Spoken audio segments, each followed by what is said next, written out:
তাদেরকে ডিসমিস করে দেওয়া হবে অথবা তাদেরকে সাথে সাথে সেই ভিত্তিতে দেওয়া হবে।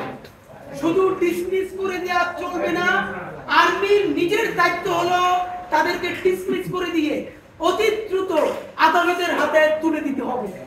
নাম্বার 2, আপনাদের মাধ্যমে বলেছি গুম কমিশন সরাসরি প্রতিবেদন দিয়েছে এই বাংলাদেশে গুমের সাথে ইন্ডিয়ান এজেন্সি জড়িত। ভিকটিমরা নিজে বলেছে অতি দ্রুত বাংলাদেশ সরকারকে ইন্ডিয়ার বিরুদ্ধে আন্তর্জাতিক আদালতে মামলা করতে হবে। আমরা অবাক হলাম যেখানে ভিকটিমরা প্রত্যেকে বলছেন, পিলখানার ভিকটিমরা, জুলাইয়ের ভিকটিমরা, যারা বলছেন এই গুমের ভিকটিমরা, তাদেরকে হিন্দিভাষী অফিসাররা তাদেরকে গুমের সাথে জড়িত। তাহলে এই ভিকটিমরা যেহেতু বেঁচে আছেন, এখন পর্যন্ত বাংলাদেশ সরকার কেন আন্তর্জাতিক অপরাধ আদালতে ইন্ডিয়ার বিরুদ্ধে মামলা করবে না?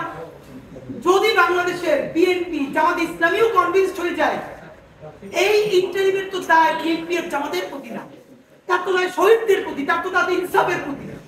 আমরা অতি দ্রুত দাবি জানাচ্ছি এই সরকার ইন্ডিয়ার এই ভয়াবহ অপরাধের বিরুদ্ধে অতি দ্রুত যেন আন্তর্জাতিক অপরাধ আদালতে মামলা করেন। 3, পিলখানা গুম কমিশন এবং যে আন্তর্জাতিক অপরাধ আদালতে যেসব প্রসিকিউশনের যারা সদস্য রয়েছেন, আমরা মনে করি তারা অত্যন্ত জীবনের ঝুঁকিতে রয়েছেন। গুম কমিশনের নাবিলা ইদ্রিস আপা, আপনি ভাবেন একজন নারী কত পুরুষের চেয়েও সাহসী হয়ে উঠতে পারে। এই গুম কমিশনের সদস্যরা, পিলখানা কমিশনের সদস্যরা প্রত্যেকে জীবনের ঝুঁকিতে রয়েছেন। আন্তর্জাতিক অপরাধ আদালতে যারা কাজ করছেন তাদেরকে শত কোটি টাকা অফার করা হয়েছে, তারা যেন একটু স্লো যান, তারা যান নাই, তারা গাদ্দারি করেন নাই। সুতরাং এই কোন পর্যন্ত না, লম্বা সময় ধরে তাদেরকে নিরাপত্তা নিশ্চিত করতে হবে। নাম্বার 4, আপনারা জানি আগামী 30 নভেম্বরের মধ্যে পিলখানা কমিশন তাদের রিপোর্ট প্রকাশ করবে। আপনাদের মাধ্যমে আমরা সুস্পষ্টভাবে জানাতে চাই, পিলখানা কমিশন আমরা যতদূর জানি জেলখানায় যেই সব আসামিরা রয়েছেন, যারা ভিকটিম রয়েছেন, আর এইসব সৈনিক যাদের অনেকদিন জেল হয়েছে, তাদের সাথেও ঘন্টার পরে ঘন্টা জবানবন্দি দিয়েছেন। এই যেই সব সৈনিকরা এই হত্যাকাণ্ড চোখের সামনে দেখেছেন, তারা পিলখানা কমিশনকে কি বলেছেন, এই প্রত্যেকটা বক্তব্য সহকারে পিলখানা কমিশনের পুরো বক্তব্য কোন ধরনের কাটছাট ছাড়া জাতির সামনে প্রকাশ করতে হবে। এবং যদি সেটা প্রকাশ করতে গিয়ে আর্মি হোক, বিজিএফআই হোক, এনএসআই হোক, যার নাম সামনে আসুক, যদি কোনোভাবে সেটাকে ব্যাহত করা হয়, তাহলে আমরা কিন্তু খুব খারাপ ভাবে হলেও, জীবনের ঝুঁকি নিয়ে হলেও আমরা কিন্তু রাজপথে দাঁড়াবো। সুতরাং বাংলাদেশের জনগণকে দেশপ্রেমিক কোনো বাহিনীর বিরুদ্ধে আপনারা দাঁড় করাবেন না, এটা আপনাদের কাছে আমাদের অনুরোধ।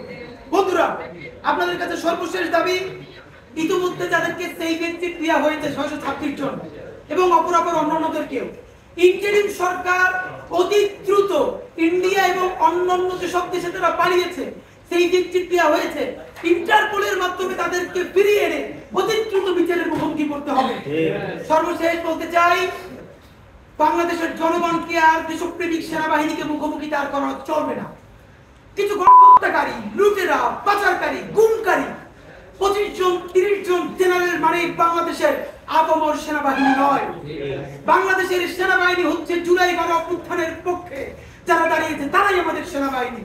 সুতরাং সেনাবাহিনীর সাথে বাংলাদেশের দেশপ্রেমিক মানুষের সাথে কোনো সমস্যা নাই, আমরা সবাই একসাথে আছি।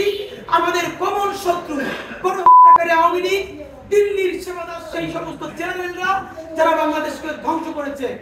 বাংলাদেশ বেঁচে থাকলে তাদের বিচার হবেই হবে, আর যদি তাদের বিচার করা না যায় তাহলে বিচার করা পর্যন্ত লড়াই চলছে, লড়াই চলবে। বাংলাদেশ জিন্দাবাদ, ইনকিলাব জিন্দাবাদ।